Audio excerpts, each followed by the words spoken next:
Numbers don't lie. क्या होता है कि घर खरीदने में, होम बाइंग में आमतौर पर लोग ऑनलाइन जाते हैं, दर्जनों या हंड्रेड्स ऑफ घर देखते हैं। उनको लगता है कि अब हम तैयार हैं घर खरीदने के लिए। लेकिन रुकिए, क्या आपने नंबर्स चेक किए हैं? क्या आपने ये चेक किया है कि आपकी डाउन पेमेंट कितनी होगी, कहाँ से आएगी? डाउन पेमेंट देने के बाद बाकी का जो अमाउंट है, वो मॉर्गेज क्या आपकी हो जाएगी? अगर नंबर्स ने आपका साथ न दिया तो फिर शुरू से ही नंबर्स को सामने रखते हुए, प्लान करते हुए आगे बढ़ना चाहिए। आमतौर पर कनाडा में कम से कम 5% डाउन पेमेंट देके घर मॉर्गेज पे लिया जा सकता है। लेकिन वो 5%, 10% या कितने परसेंट है, वो डिटरमिन होगा कि आप कितने की प्रॉपर्टी खरीदना चाहते हैं। लेकिन अगर आप कम से कम 5% भी देते हैं तो भाई लेंडर को ये इत्मीनान चाहिए ना कि आपका भी तो उस प्रॉपर्टी में कोई स्टेक हो, सीरियसनेस हो। तो वो अगर 20% या उससे ज़्यादा है तो फिर तो ठीक है। अगर वो 20% से कम है आपकी डाउन पेमेंट, तो फिर आपको उस मॉर्गेज की इंश्योरेंस लेनी पड़ती है। CMHC की जो इंश्योरेंस है, वो प्रीमियम भी ऐड हो जाता है मॉर्गेज अमाउंट में, और over the period of amortisation period आप उसका इंटरेस्ट भरते रहते हैं। तो अगर इस खर्चे से बचना है तो 20% या उससे ज़्यादा डाउन पेमेंट दी जाए तो इंश्योरेंस नहीं लेनी पड़ेगी। अच्छा, जो कम से कम 5% भी देने पड़ते हैं तो वो इसलिए कि आपकी उसमें कोई स्टेक हो, कोई हिस्सा हो, आपकी सीरियसनेस शो हो। प्लस डाउन पेमेंट इसलिए भी अच्छी रहती है कि वो आपका उस घर में इक्विटी है, हिस्सा है, और वो वक्त के साथ बढ़ती रहती है। फिर जितना आपने डाउन पेमेंट दे दिया उतनी ही कम आपको मॉर्गेज लेनी होगी। अगर $5 लाख का घर है और आपने उसमें से $1 लाख डाउन पेमेंट दे दी है, तो फिर $4 लाख की मॉर्गेज बची, है ना? तो उतनी ही किस्तें भी आपकी कम होंगी। लेकिन अगर आपके पास 20%, 15, 10% नहीं है, तो कम से कम 5% से ही होम बाइंग में आप आ सकते हैं, और आपका ये सपना भी पूरा हो सकता है, और आप होम बाइंग के प्रोसेस में एटलीस्ट एंटर तो हो जाते हैं। डाउन पेमेंट जमा करने के लिए सबसे आसान तरीका, बोलने में, करने में थोड़ा मुश्किल, कि आपको खर्चे कम करने पड़ते हैं, बजटिंग करनी पड़ती है, और हुकूमत के प्रोग्राम्स एंड इंसेंटिव्स जो हैं उसका फायदा उठाना होता है। अच्छा, होम बाइंग में सिर्फ डाउन पेमेंट के बारे में नहीं सोचना है, और खर्चे भी तो हैं। यानी कि आपने डाउन पेमेंट दे दी, अब जिस तरह महीने महीने आप रेंट देते हैं उस तरह हर महीने आपको मॉर्गेज भरनी है। लेकिन फिर टैक्स है, इंश्योरेंस है, ये खर्चे ऐड हो सकते हैं। मतलब ये कि सारे के सारे पैसे डाउन पेमेंट में नहीं दे देने चाहिए, क्योंकि जब सौदा मुकम्मल होता है, कंप्लीशन होती है, अब उसमें चाहे वो इंस्पेक्शन हो, अप्रेजल हो, उसमें लॉयर हो, उसमें क्लोजिंग कॉस्ट्स हैं, उसमें प्रॉपर्टी ट्रांसफ़र है, डिपेंड करता है कि आपकी प्रॉपर्टी कितने की है, फिर उसमें जो इंश्योरेंस है, या और जिस तरह भी मैंने कहा कि भाई नया घर, अब आप अपने घर में गए, हो सकता है कुछ ना कुछ काम शुरू में ही करवाना पड़ जाए, और वक्त गुजरने के साथ साथ कुछ ना कुछ वेयर एंड टेयर हो, तो उसके लिए भी फंड्स होने चाहिए। शॉपिंग, मॉर्गेज शॉपिंग कैसे की जाए? देखिए, सबसे पहले तो दो चीजें समझना बड़ा जरूरी है: mortgage specialist, mortgage broker. Mortgage specialist क्या है? जिस बैंक में आपका अकाउंट है या आप किसी बैंक जाते हैं, तो उस बैंक में जो मॉर्गेज स्पेशलिस्ट हैं वो आपको उसी बैंक के प्रोडक्ट्स और उसी बैंक के इंटरेस्ट रेट्स दे सकते हैं। जो मॉर्गेज ब्रोकर्स हैं वो किसी एक इंस्टीट्यूशन के लिए काम नहीं करते, बल्कि वो बहुत सारे बैंक्स और जो फाइनेंशियल इंस्टीट्यूशंस हैं, लेंडर्स हैं, उनके साथ मिलके आपके लिए काम करते हैं। इनफैक्ट आपके साथ मिलके उनसे आपके लिए मॉर्गेज शॉपिंग करते हैं। वो देखते हैं कि आपको कहाँ से बेस्ट प्रोडक्ट, बेस्ट रेट मिल सकता है, और फिर आपकी वहां पर वो मॉर्गेज करवाते हैं। तो आप अपने बैंक में भी चेक कर सकते हैं, आप मॉर्गेज ब्रोकर्स को भी चेक कर सकते हैं। इसके लिए आप ऑनलाइन भी चेक कर सकते हैं। आप अपने दोस्तों, यारों, रिश्तेदारों से पूछ सकते हैं, भाई आपने किसी से मॉर्गेज करवाई हो तो बताइए कौन अच्छा है। या आप हमसे बात कीजिए, मुझे कॉल कर लीजिए, मुझे टेक्स्ट कर लीजिए, मैं आपको बहुत से नाम नंबर दे सकता हूँ। आप कहेंगे तो मैं उसमें आपको हेल्प भी कर दूंगा कि भाई ये नैरो डाउन करते हैं, आपके लिए सूटेबल लगते हैं, इनसे बात कर लें।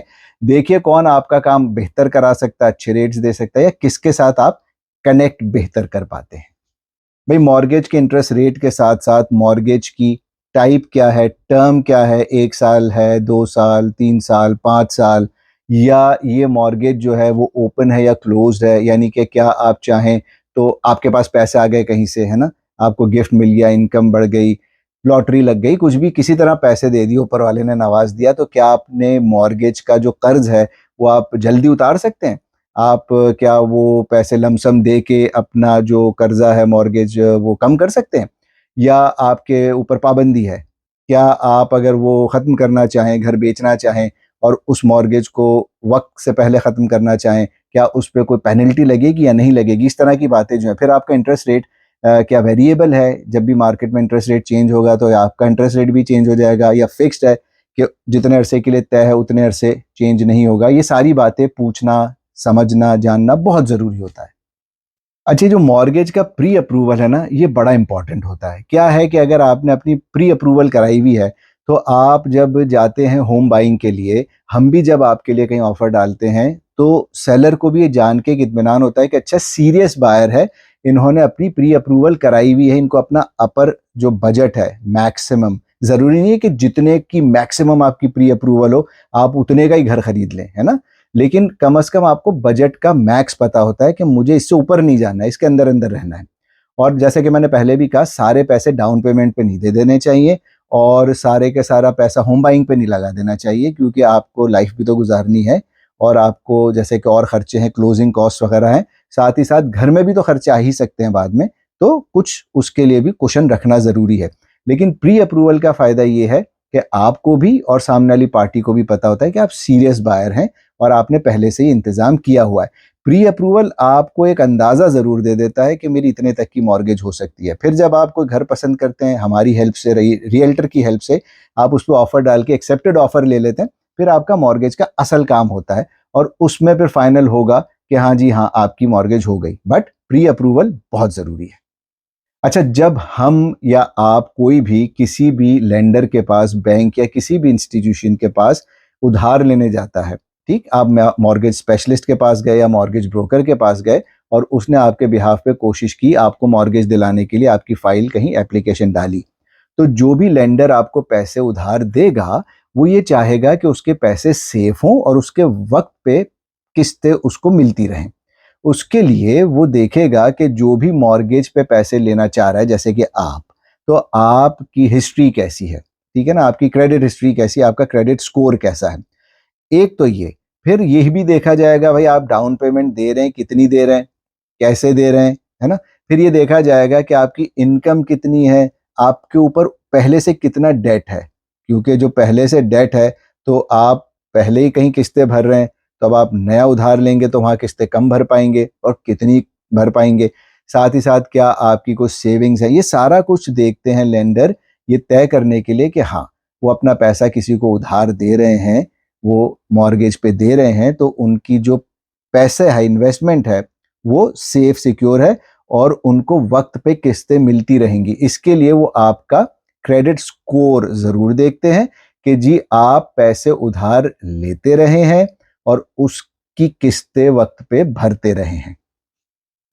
तो यहाँ इस मार्केट में, इस सिस्टम में बड़ा ज़रूरी होता है कि इंसान के पास डाउन पेमेंट पैसे हों, अर्निंग हो, लेकिन साथ ही साथ क्रेडिट कार्ड है या कार लोन है, कोई ऐसा उधार जो लिया हुआ हो और उसकी आप माहाना या जो भी आपका टाइम पीरियड है किस्तें भरने का, उस पे आप रेगुलर किस्तें भरते रहे हों, ताकि पता चले कि हाँ, past behaviour is the best predictor of future behaviour. चूंकि आपका क्रेडिट स्कोर अच्छा है, हिस्ट्री अच्छी है, आप उधार लेते भी हैं और वक्त पे किस्तें भरते भी हैं, तो उनको इत्मीनान होता है कि हाँ भाई, इनको मॉर्गेज देंगे तो ये किस्तें वक्त पे भरते रहेंगे। अच्छा, एक तो हो गए फर्स्ट टाइम होम बायर्स के जो पहली बार घर खरीद रहे हैं, एक वो जिनके पास पहले से घर है, अब वो एक और प्रॉपर्टी खरीदना चाह रहे हैं। तो देखना होगा ना कि जो प्रॉपर्टी ऑलरेडी है, आपने उसमें डाउन पेमेंट दी थी, फिर उसकी कुछ वैल्यू भी बढ़ गई होगी वक्त के साथ, फिर आप हर महीने जो मॉर्गेज की किस्त देते हैं उसमें से कुछ हिस्सा उस जो मॉर्गेज है उसका प्रिंसिपल भरने की तरफ जाता है, वो फिर आपकी इक्विटी में जा रहा है, और कुछ हिस्सा इंटरेस्ट भरने की तरफ जाता है। तो जो आपकी उस घर में ऑलरेडी जो घर है उसमें जो इक्विटी है, कई मरतबा ये भी होता है कि उस इक्विटी को निकाल के आप आगे डाउन पेमेंट देके घर ले सकते हैं। कई मरतबा ये है कि ये घर तो है, अब इसको बेच के हम अगला घर ले रहे हैं, या ये घर होते हुए हम अगला घर ले रहे हैं।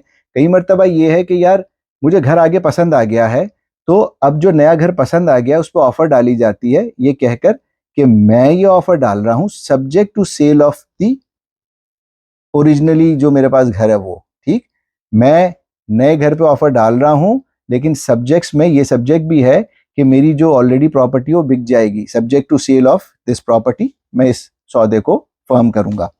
और ये भी होता है कि जब आप ये घर बेच रहे हैं जो ऑलरेडी है, तो जो बायर आ रहे हैं उनको आप कहते हैं कि हाँ जी ठीक है, चूंकि मैं ये बेच के आगे प्रॉपर्टी खरीदूंगा तो मैं आपको कंप्लीशन जो है वो थोड़े ज्यादा अरसे की दे रहा हूँ, यानी मैं फौरन से कंप्लीशन नहीं करूंगा।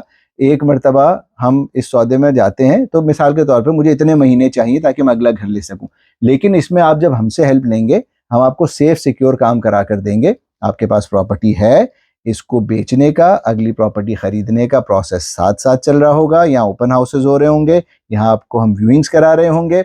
जब कोई घर पसंद आ रहा होगा तो हम कहेंगे कि भाई इस ऑफर में हम जा रहे हैं, जो और सब्जेक्ट्स हैं उनके साथ साथ subject to sale of this property है। और इन दोनों सौदों में कि ऑलरेडी एक घर आपके पास है जो आप बेचना चाह रहे हैं और दूसरा घर जो आप खरीदना चाह रहे हैं, तो हम आपको कनेक्ट करेंगे मॉर्गेज ब्रोकर के साथ जो आपको ब्रिज फाइनेंसिंग करा के दें कि आप इन दोनों मॉर्गेजेस में फंस ना जाएं। और अगेन, अगर तो आपकी इनकम इतनी है कि आप दोनों मॉर्गेजेस भर सकते हैं, दोनों प्रॉपर्टीज रखना चाहते हैं, मतलब आपकी पर्सनल सिचुएशन पे डिपेंड करता है कि आपका गोल क्या है। होम बाइंग हो या होम सेलिंग हो, सुनी सुनाई बातों पे न जाइएगा, मीडिया सोशल मीडिया की सेंसेशनलाइजेशन पे मत जाइएगा। मैं एक लाइसेंस्ड रियल्टर हूं, हम रियल्टर्स के पास एक्सपीरियंस है, एक्सपर्टीज, एक्सपोजर है, टूल्स हैं, हमारा रोज का काम है।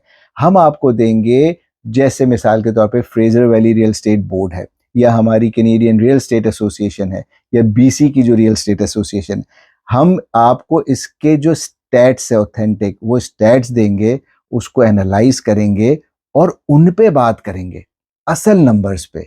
ये मीडिया और सोशल मीडिया की सनसनी पे ना जाएं, असल डेटा हमारे साथ डिस्कस कीजिए तो आपको पिक्चर क्लियर होगी।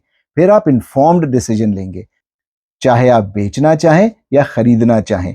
तो मुझे कॉल कीजिए या टेक्स्ट कीजिए 7783194786 पे, या सोशल मीडिया के जरिए मुझसे कांटेक्ट कीजिए शहजाद इज माई नेम पे। मैं हूं शहजाद हुसैन।